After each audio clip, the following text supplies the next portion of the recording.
And there it is, the live sounds of the closing bell at the New York Stock Exchange, capping off another day of trading on Wall Street. Ringing the bell today, you see there, Japanese Prime Minister Fumio Kishida. And there we go. Yep. It's official. Get in there. The symbolic closing of the trading day. Let's see where the numbers are ending. The Dow is just relatively flat for the day. You can see, based on the graph, that it was gaining some territory by a few hundred points. We were hoping when we saw it ticking up there at the end. And I said, with my pessimistic self, well, let's see where it lands. And here you see it. Yep, the S&P down by about 0.5%. The tech-heavy NASDAQ down almost 1%.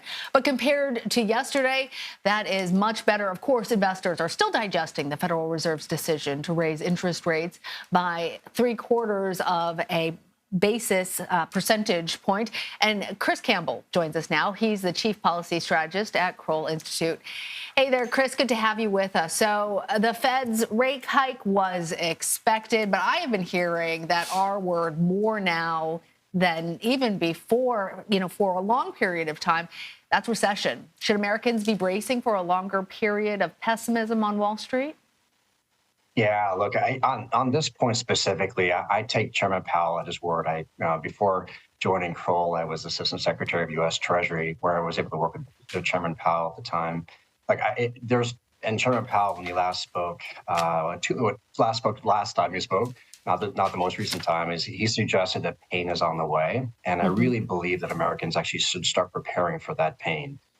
Recessions, as no one wants a recession, and if we do go into recession, everyone wants it to be very short and very shallow. But it's been a long time since Americans have experienced economic pain, and we could easily be heading in that direction.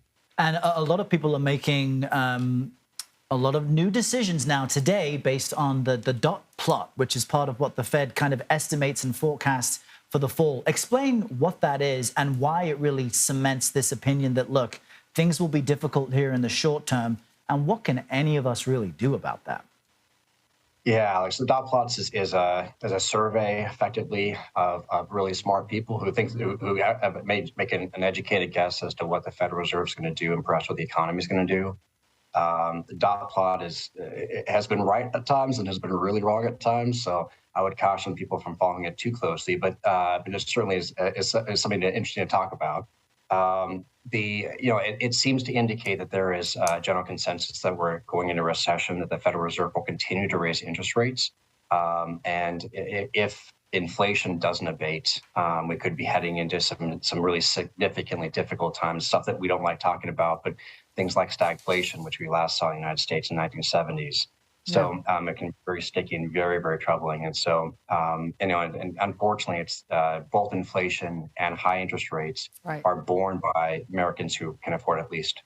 Yeah, that's really the worst of both situations. And Chris, when you talk about Chairman Powell's remarks, in addition to him saying to prepare for pain, which I think scares people, he also said that he's committed to fighting inflation until it comes down to 2%. That's a really significant goal. The actions that the Fed has taken in the last 5 hike increases have sort of leveled off inflation, at least the climbing nature of inflation in this country. But to bring it down to 2%, realistically, is this the right goal for the Fed, and how long do you think that might take? Well, it could take some time. And so, you're right. So the Federal Reserve has raised interest rates now for over a series of meetings. It will continue to do so. But the last CPI data actually suggested that there was a very small uptick in inflation.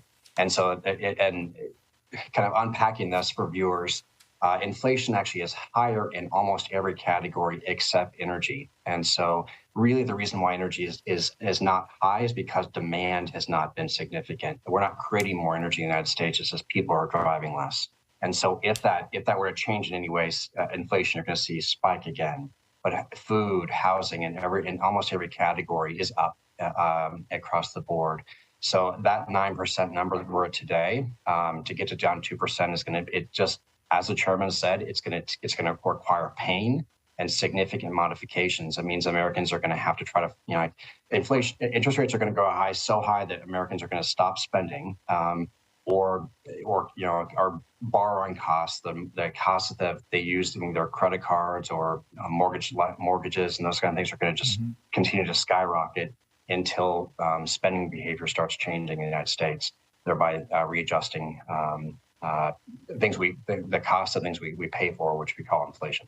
And we'll see how things proceed. Yeah, Another Chris, question? I'm just really wondering then, should people try and if people think that they need loans for future big purchases or things like that, should they be pursuing those loans right now?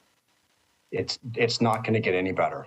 The rates you're going to see today are going to be less than the rates you see tomorrow. The Federal Reserve has already told us that they're going to continue to raise interest rates. And so that means it's going to affect the cost, we call it the cost of capital, or the cost of borrowing money. It's going to become more expensive over time. But if you can, hang on to your pennies, build your savings, delay the big frivolous purchases until another time. It sounds like you're also saying if we kind of read between the lines. Chris Campbell, thank you very much. Thanks, Chris.